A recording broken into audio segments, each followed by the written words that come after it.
때만 하는 것이 감사라고 생각해요. 건강할 때, 일이 잘 풀릴 때, 자녀가 잘 될 때, 사업이 형통할 때 감사하기 쉽습니다. 그러나 성경이 말하는 감사는 단순히 형편이 좋아졌기 때문에 드리는 반응만이 아닙니다. 성경에서 감사는 때로 아직 모든 문제가 해결되지 않았어도 하나님을 바라보며 드리는 믿음의 고백이 감사인 것입니다. 그래서 늘 오늘 본문의 스가랴 9장은 바로 그런 상황 속에서 주어진 말씀이에요. 매추감사주일은 한 해의 첫 열매를 하나님께 드리며 이렇게 고백하는 날입니다. 하나님, 여기까지가 내 힘이 아니라 모두 주님의 은혜였습니다. 오늘 우리 성가대 찬양 참 잘해 주셨어요. 모든 것이 누구의 은혜요? 하나님 은혜요. 그래서 감사하는 거예요. 원인이 하나님이시고요, 결과가 우리에게 감사라는 거예요. 그런 신앙으로 살아가는 것, 그것이 바로 우리의 태도입니다. 스가랴 시대의 백성들은 완전한 회복을 경험한 뒤에 가는 감사가 아니었어요. 바벨론의 포로에서 돌아오기는 했지만 나라는 여전히 약했고 성전은 완전히 회복되지 않았으며 경제도 어려웠습니다. 주변 나라의 위협도 계속되고 있었습니다. 말 그대로 아직도 미래가 불안한 상황이었어요. 그렇지만 하나님은 그들에게 이렇게 말씀하십니다. 시온에 따라 크게 기뻐할지어다. 왜일까요? 왜 하나님은 그런 상황 가운데서도 기뻐하라라고 말씀하셨을까요? 그것은 그 이유에 대해서는 하나님께서 왕을 보내실 것이기 때문이라고 말씀하셔요.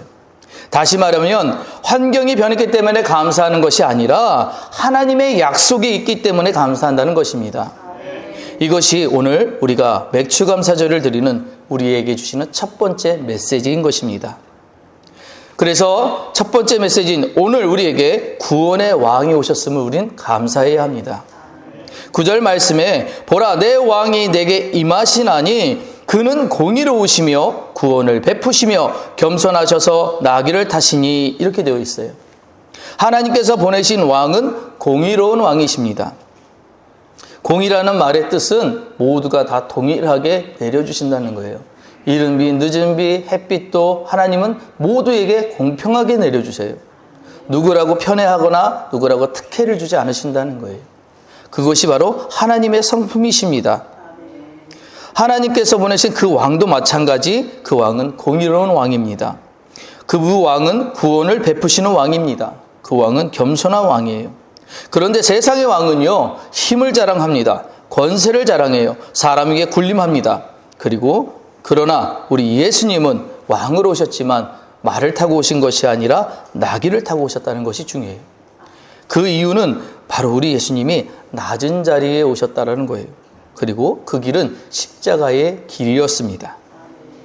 우리가 감사해야 될 가장 큰 이유가 무엇일까요? 그것은 쌀떡이 작기 때문에 감사하는 것이 아닙니다. 통장에 잔고가 늘었기 때문이 아니에요. 건강이 조금 회복했기 때문도 아닙니다. 물론 그것도 감사의 조건이지만 그보다 더 큰 감사가 있습니다. 그것은 바로 예수님이 우리에게 오셨다는 것입니다. 죄 가운데 있던 우리에게 구원의 왕이 오셨다는 사실입니다. 하나님 없이 살던 우리에게 하나님께서 찾아오신 것이 바로 우리에게 감사의 조건이 된다는 것이에요. 어릴 적 아버지 교회에 열심히 다니던 형이 있었습니다. 저랑 한 10살 차이 났던 거로 기억을 해요. 근데 이 형이 이소룡을 좋아했어요. 여러분 이소룡 아세요? 아비오. 이소룡을 좋아하는데 저도 그때 이제 무술을 좋아하고 이소룡을 좋아했어요. 그래서 둘이서 그 코드가 맞았어요. 그래서 어릴 때부터 무술 얘기하고 좀 뭐 그런 거 하면서 같이 성장을 잘 했는데, 그래서 저는 이제 20살이 되고 이 형은 더 커서 이제 군대를 가게 됐는데, 이 형이 그 어렵다는 그 공수부대를 갔어요. 남자분들은 아시죠? 공수부대. 예, 특전사를 간 거예요. 그래서 거기를 가게 돼가지고, 휴가를 나왔는데, 뭔가 사람이 더 남자다워가지고 멋있더라고요. 그래서, 이 형 대단하다라고 생각을 했는데, 이 형이 어느 날 갑자기 전화를 했습니다. 요한아, 그래서, 왜 무슨 일이에요? 어쩐 일이에요? 그랬더니, 나 입원했어. 그러는 거예요. 어디 다쳤어요? 훈련받다 보다 힘들었어요? 왜 무슨 일이에요? 그랬더니, 그게 아니고, 암이래. 이러는 거예요. 그래서 깜짝 놀랐어요. 그걸 너무 당연하고 너무 그게 뭐 아무렇지도 않게 얘기를 해서, 암이요? 그래서, 어디에? 그랬더니, 너 있는 근처에 병원에 나 입원했으니까 나중에 들러. 그러게, 알았어요. 하고 이제 그날 일 마치고 제가 갔어요. 가가지고 이제 만났는데, 아니, 그 건강했던 그 군복 입었던 모습만 기억을 하다가 갑자기 이제 환자복을 입고 링게를 끌고 나오는 모습을 보니까 사람이 마음이 치근한 마음이 들어서 눈물이 왈칵 나오는 거예요. 그러지 않겠어요? 여러분들 그렇죠? 그런 강했던 모습이 갑자기 약한 사람의 모습으로 나타나니까 눈물이 왈칵해서 울고 있는데 갑자기 날 보더니 이러는 거예요. 이러는 거예요. 무슨 표현인지 아시죠? 이러는 거예요. 그래서 너는 울다가 그 표정을 그다 나도 그 병, 이렇게 된 거예요. 이 형 얘기가 보니까 왜 우냐? 그러는 거예요. 그래서 아니 보니까 치근한 마음이 들어서 울었지 이렇게 했더니 이 형 하는 얘기가 이거 그럴 울 문제가 아니라는 거예요. 그래가지고 이게 무슨 얘기야 했더니 자초지종을 한번 이제 얘기를 하라고 그래서 이제 들어봤더니 이제 이 형이 이제 군대에서 이제 구보를 하는데 끝났대요. 구보를 하고 들어와가지고 씻는데 코피가 나더라는 거예요. 근데 코피를 닦는데 닦아도 안 멈추더라는 거예요. 그래서 이상하다 해가지고 병원을 가봤더니 병원에서 깜짝 놀라면서 이거 여기 하면 안 되고 더 큰 병원 가셔야 된다고 해가지고 큰 병원으로 갔더니 아니나 다를까 혈액암이라고 이렇게 이제 받은 거예요. 진단을 받은 거예요. 그랬다가지고 이제 자기 입원하게 됐노라 얘기하니까 그 슬픈 얘기 아니에요, 이거? 슬픈 얘기죠. 그러니까 내가 울었다, 슬프다. 그래서 이거 어떡하냐 그랬더니 아니라는 거예요. 그러면서 그 다음 얘기가 뭐냐면 자기가 군인으로서 살아가는데 너무 매너리즘에 빠졌다는 거예요. 그러니까 맨날 똑같더라는 거예요. 그래가지고 하나님 과연 나하고 함께 계시면 내가 하나님 더 의지할 수 있는 계기를 주세요. 그렇게 기도했대요. 내가 하나님 진짜 의지할 수 있는 계기를 한번 주세요. 그럼 내가 진짜 하나님 여기 계신 줄 알고 나랑 함께 하시는 줄 알고 더 확실히 믿겠습니다. 그랬다는 거예요. 그 기도 끝나자마자 코피가 터졌다는 거예요. 그래서 자기가 코피가 난 이유는 하나님이 자기에게 믿음 더 확인시키시려고 주신 거니까 자기 안 죽는다는 거예요. 걱정하지 말라는 거예요. 그러면서 저를 의심해서 그러면서 너는 왜 그런 거 가지고 우느냐 그러면서 오히려 그 사람이 저를한테 막 그렇게 좀 농담 삼아 가면서 웃는데 제가 병원문을 나서면서 무슨 생각을 했는지 아십니까? 그분은 권사아들이었거든요. 권사아들 믿음이 목사아들보다 낫구나. 예. 그렇게 생각이 들더라고요. 근데요, 그분 믿음대로 됐어요. 나중에 그 병도 나았고요. 결혼도 했고요. 이쁜 딸도 얻었어요. 제가 이 말씀을 드리는 이유는 뭐냐면 우리는 하나님이 어디 계시느냐, 하나님이 계신 것에 만족하지 못하고 하나님 이거 주시면 만족할게요. 저거 주시면 뭐 할게요. 이거를 이렇게 주시면 제가 그 다음에 하나님 이렇게 해가지고 더 갚아드릴게요. 오히려 하나님과 거래를 하고 있다는 거예요. 하나님은 오늘 매출감사절을 통해서 우리에게 주시는 말씀은 뭐냐? 거래의 이야기가 아니에요. 하나님은 네가 믿고 있느냐? 정말 네가 하나님 편에 서 있느냐? 그리고 의지하고 살아가고 있느냐? 이걸 물으시는 거예요. 사랑하는 성도 여러분, 매출감사주일은 우리가 감사해야 하는 이유 중에 단지 풍성한 수확 때문에 감사라는 것이 아니라는 거예요. 우리에게 가장 큰 감사는 구원의 왕이신 예수님께서 우리를 찾아오셨다는 사실입니다. 건강은 언젠가 약해질 수 있습니다. 재산도 사라질 수 있어요. 사람도 우리 곁을 떠날 수 있습니다. 그러나 예수님은 결코 우리를 떠나지 않으십니다. 그러므로 우리의 가장 큰 감사는 예수님이 내 삶의 왕이 되어 주셨습니다. 그래서 감사합니다. 이런 고백이 되어야 된다는 것이에요. 이것이 맥주감사주일에 드릴 수 있는 가장 깊은 감사, 가장 큰 감사인 것입니다. 우리는 오늘 매출감사주일을 맞아 하나님께 감사 예배를 드립니다. 그러나 우리의 감사는 풍년이 들어서가 아니라 드리는 감사가 아니에요.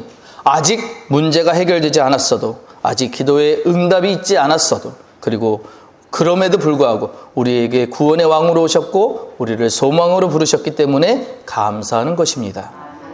감사는 풍성함에서 시작되는 것이 아니라 소망의 왕을 붙드는 믿음에서 시작된다는 것. 그래서 오늘 스가랴가 그것을 가르쳐준 말씀이 오늘 읽었던 9장 9절로 12절까지의 말씀인 것입니다. 맥주감사주의는 많이 거두어서 감사합니다가 아니라 구원의 왕이 내 삶에 오셔서 감사합니다라고 고백하는 날입니다. 둘째로 하나님은 전쟁의 길이 아니라 평화의 길로 우리를 부르신다는 걸 기억하십시오. 10절 말씀에 내가 에브라임의 병거와 예루살렘의 말을 끊겠고 전쟁하는 활도 끊으리니 그가 이방 사람에게 화평을 전할 것이요 라고 했습니다. 당시 왕이 전쟁에서 승리하면 말을 타고 들어옵니다. 우리는 그런 모습을 보고 개선장군이라고 부르잖아요. 이기고 승리하고 들어가는 모습입니다. 그러나 평화를 선포하는 왕, 우리 예수님은 나귀를 타고 들어오셨습니다. 그 의미가 뭔지 아세요? 왜 예수님이 나귀를 타고 들어온지 아십니까? 그 의미가 나는 전쟁을 끝내러 온 왕이라는 뜻이에요. 누군가는 무력으로 힘으로 그것들을 점령하고 이기러 나가는 자지만 나는 그 모든 전쟁을 쉬게 하고 끝내려는 왕이다라고 하는 의미로 말이 아닌 나귀를 타고 들어오셨다는 것입니다. 병거와 말은 전쟁의 도구입니다. 당시 사람들에게 말과 병거는 힘의 상징이었습니다. 강한 나라일수록 말과 병거가 많았습니다. 그런데 하나님은 그것들을 끊겠다고 말씀하십니다. 하나님의 나라는 폭력과 두려움으로 세워지는 나라가 아니기 때문입니다. 하나님이 보내시는 왕은 전쟁을 확장하는 왕이 아니라 화평을 전하는 왕이기 때문입니다. 예수님은 우리에게 평화를 주러 오셨습니다. 하나님과 우리 사이에 막힌 담을 허무셨습니다. 사람과 사람 사이에 미움도 녹이셨습니다. 우리 마음속에 불안과 두려움도 다스리셨습니다. 사랑하는 성도 여러분, 매추감사주일은 우리가 돌아봐야 할 것이 있습니다. 나는 지금 무엇을 의지하고 있는가? 그것도 무엇을 의지하고 살고 있는가 하는 것입니다. 어떤 사람은 돈이라는 병거를 의지합니다. 어떤 사람은 자존심이라는 말을 의지합니다. 어떤 사람은 분노라는 활을 붙잡고 삽니다. 상처받지 않으려고 마음에 무기를 쌓아둡니다. 하지만 주님은 말씀하십니다. 그 활을 내려놓아라. 그 병거를 의지하지 말아라. 내가 너에게 화평을 주겠다. 여러분, 예수님을 믿는다면 변할까요? 안 변할까요? 예수님을 믿으면 변할까요? 안 변할까요? 그러면 다 착하게 사셔야겠죠? 여러분, 인상교회 모든 성도님들은 착하게 사실 주 이름으로 축복합니다. 변해야 되는데 왜 그 인간은 안 변할까? 변해야 하는데 우리 집에 그 사람은 안 변하던데, 이런 사람들도 계실 거예요. 사람이요 잘 못 변합니다. 그런데요, 제가 만난 진짜 예수 믿는 사람들은 변하더라고요. 여태까지 자기가 가지고 있던 기준과 자기가 가지고 있던 생각들, 그 다음에 자기가 가지고 있던 지혜, 모든 것들이 예수 그리스도 앞에서 헛된 것이 되는 것들을 수차례 목격했습니다. 하나님은요, 우리의 아집을 깨뜨리십니다. 하나님은 우리의 고집을 내려놓게 하십니다. 하나님은요, 우리의 생각을 바꿔주십니다. 한 가정의 이야기입니다. 오랫동안 아버지와 아들이 말이 끊어진 집이 있었습니다. 작은 오해에서 시작된 일이었지만 시간이 지나면서 이것이 자존심 싸움이 되었습니다. 명절에도 서로 눈을 피했고 같은 집에 있어도 대화가 없었습니다. 그러던 어느 주일 아버지가 예배 중에 말씀을 듣다가 마음이 무너졌습니다. 그 말씀은 화평하게 하는 자는 복이 있나니, 이 말씀이었어요. 그 말씀이 마음을 떠나지 않았습니다. 집에 돌아와 아들에게 문자를 보냈습니다. 아들아, 아버지가 미안하다. 내가 먼저 손 내밀었어야 했는데 그러지 못했다. 아들은 한참 뒤에 답을 보냈습니다. 저도 죄송합니다. 저도 아버지가 먼저 말해 주시기를 기다렸습니다. 그날 둘은 오랜만에 마주 앉아 울었다고 합니다. 여러분, 상황이 하루아침에 완전히 바뀐 것이 아닙니다. 상황은 그대로예요. 그러나 전쟁은 멈추었습니다. 마음의 활이 내려졌습니다. 감사는 화평과 연결되어 있다는 것을 꼭 기억하십시오. 마음에 미움이 가득하면 감사가 막히게 되어 있습니다. 마음에 원망이 가득하면 은혜가 보이지 않습니다. 그러므로 오늘 매추감사주일에 하나님께 이렇게 기도하시기를 주 이름으로 축복합니다. 주님, 내 마음의 병거를 끊어주옵소서. 내 손에 활을 내려놓게 해주옵소서. 내 가정에, 내 마음에, 우리 교회에 주님의 화평을 주옵소서. 화평이 없다면 아무리 풍년이어도 행복하지 않습니다. 하나님은 풍년보다 먼저 화평을 주신다는 것을 기억하시길 바랍니다. 셋째로, 하나님은 갇힌 자들을 소망의 자리로 부르십니다. 11절 말씀에 또 너로 말할진대 내 언약의 피로 말미암아 내가 내 갇힌 자들을 물 없는 구덩이에서 놓았나니, 이렇게 되어 있어요. 여기서 물 없는 구덩이는 바로 절망의 자리입니다. 물이 없다는 것은 생명의 가능성이 없다는 뜻입니다. 빠져나올 힘도 없고 살아갈 길도 보이지 않는 자리가 바로 물 없는 구덩이인 것입니다. 이스라엘 백성은 포로 생활 중에 그런 구덩이에 빠지는 절망의 경험들을 많이 했습니다. 무너진 성전, 잃어버린 나라, 상처 입은 마음, 그들은 마치 물 없는 구덩이에 갇힌 사람들과 같았습니다. 그런데 그런 이스라엘 향해 하나님이 말씀하십니다. 내가 너희를 놓았다. 여러분, 구원이라는 말을 아십니까? 구원이란 말을 히브리어로는 아샤라고 해요. 아샤라가 무슨 뜻이냐면 묶였던 것을 풀다라는 뜻이에요. 구원이 곧 풀어놓다라는 뜻입니다. 여러분, 우리가 무엇에 묶인지를 안다면 풀 수 있겠죠. 근데 우리가 무엇에 묶인지도 모른다면 그 어떻게 아샤할 수 있겠어요? 어떻게 구원받을 수 있겠어요? 우리는 그런 것들을 잘 인식하고 살지 못할 때도 있습니다. 하나님이 우리에게 주신 부가 너무나 커서 우리에게 주신 시간들이 너무나 달콤해서 어쩌면 그것들이 전부인 양 알고 살 때도 있어요. 그런데 하나님은요, 때로는 우리에게 시험을, 때로는 우리에게 고난을, 때로 우리에게 어려움을 주시면서 그 시간들의 귀중함을, 그 모든 것들을 다 견뎌내기를 원하고 계신다는 걸 기억하십시오. 마냥 좋은 것들, 마냥 잘 되는 것이 우리에게 복이 꼭 아니에요. 바울이 뭐라고 얘기했냐면 모든 것이 가하나 다 유익한 것은 아니라고 얘기했어요. 여러분, 몸에 좋다고 그냥 계속 좋은 거 먹고 그냥 그것만 먹으면 건강해질까요? 아닙니다. 몸에 좋은 건 몸에 필요한 걸 먹어야 건강해지는 거예요. 몸에 부족한 걸 먹어야 건강해지는 거예요. 그래서 이런 것들을 여러분은 잘 기억하셔야 되는 게 뭐냐? 하나님의 말씀을 들을 땐 때로는 내게 채찍 같은 말씀들이 있어요. 때게 내게 송곳 같은 말씀들이 있어요. 그런 말씀들 안 들어야 되나요? 피해야 되나요? 아니라는 거예요. 그런 말씀들을 통해 성장하고 견뎌낼 줄 아는 그런 삶이 바로 진짜 신앙생활이라는 것입니다. 오프라 윈프리라는 사람이 있습니다. 이분의 영상을 하나 본 적이 있는데 이분은 세계적인 방송인으로 누구나 부러워하는 성공을 이뤘습니다.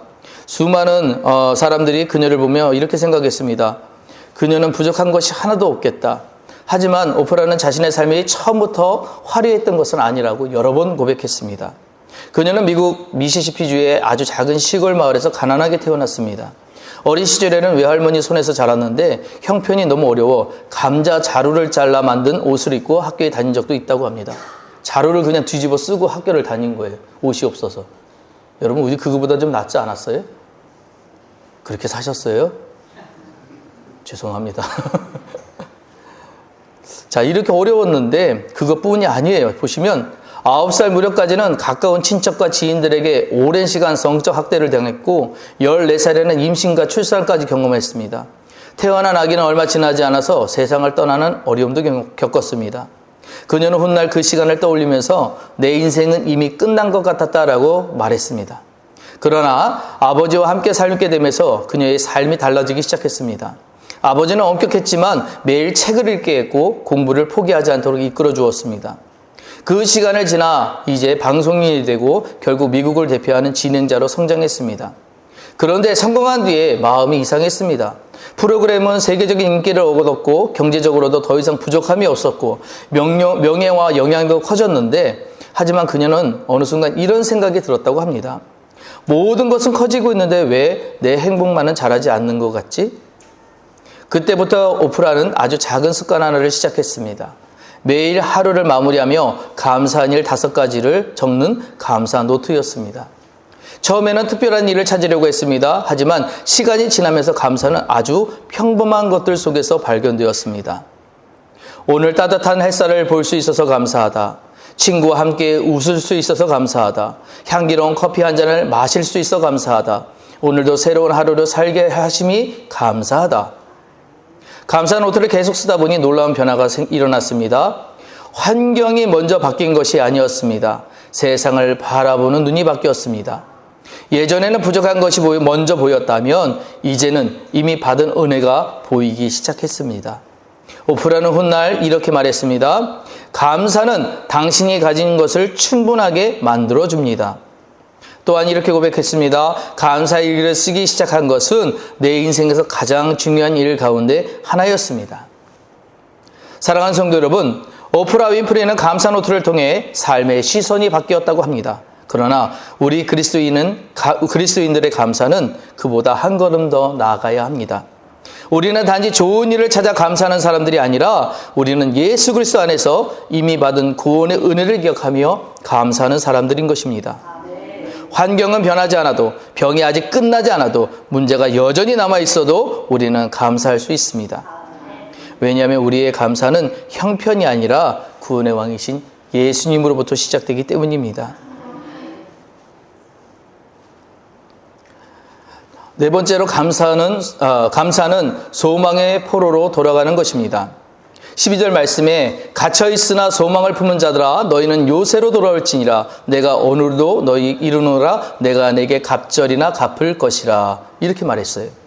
여기서 가장 아름다운 표현이 나옵니다. 소망을 품은 자들아 라는 표현인데 이것의 히브리어의 의미를 좀 더 살려서 의미하면 소망의 포로들아 라고 부르는 것이에요.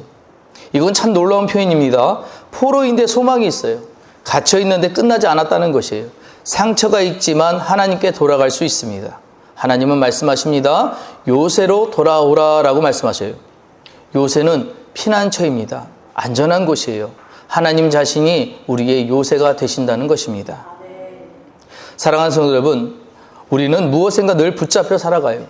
어떤 사람은 걱정의 포로로 살아갑니다. 어떤 사람은 과거의 포로로 살아갑니다. 어떤 사람은 상처의 포로로 살아갑니다. 어떤 사람은 돈의 포로로 살아갑니다. 어떤 사람은 두려움의 포로로 살아갑니다.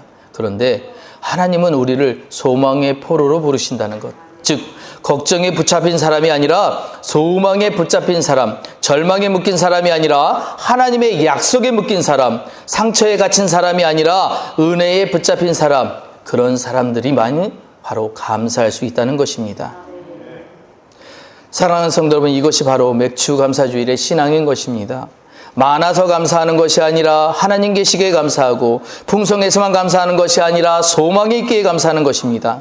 모든 것이 해결되어서 감사하는 것이 아니라 하나님께로 돌아갈 요새가 있기 때문에 감사하는 것입니다. 맥추감사주일은 한 해의 중간에 드리는 감사예요. 그래서 아직 한 해가 끝나지 않았음을 기억하십시오. 아직 해결되지 않은 문제도 있습니다. 아직 기도해야 될 기도 제목도 있습니다. 우리가 오늘 감사할 수 있는 것은 이 모든 것들이 예수 그리스도가 있기 때문이라는 것이에요. 그 왕이 우리를 소망의 포로로 부르셨기 때문에 우리는 감사할 수 있는 것입니다. 사랑하는 성도 여러분, 감사는 과거를 돌아보는 믿음인 것입니다. 감사는 현재를 견디게 하는 힘인 것입니다. 감사는 미래를 하나님께 맡기는 소망입니다. 감사는 풍성함에서 시작되는 것이 아니에요. 소망의 왕을 붙드는 믿음에서 시작되는 것입니다. 구원의 왕으로 오신 예수 그리스도 안에서 소망의 포로로 살아가시는 우리 인상교회 성도들이 되시기를 주님의 이름으로 축복합니다. 기도하시겠습니다. 사랑과 은혜가 충만하신 주님 감사합니다.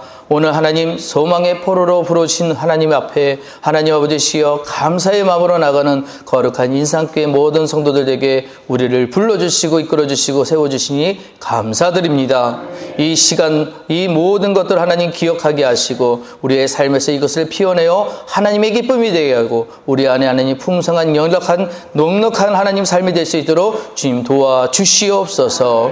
또 하나님 아버지시여 우리가 우리뿐만 아니라 이웃에게도 하나님의 공의가 흘러넘치게 전할 수 있는 자들 되게 해주시고 그리스도의 편지로서 그리스도의 향기로서 살아가는 거룩한 성도들 되게 도와주시옵소서. 오늘 우리가 맥추주 감사주일로 하나님 모여 서로 기쁨을 나누고 사랑을 나눌 때 이 자리에 우리와 함께하여 주시고 주님만이 영광 받아 주옵소서. 모든 영광 주님께 돌려오며 걸어가신 예수 그리스도 이름 받들어 기도드려 싸움나이다. 아멘.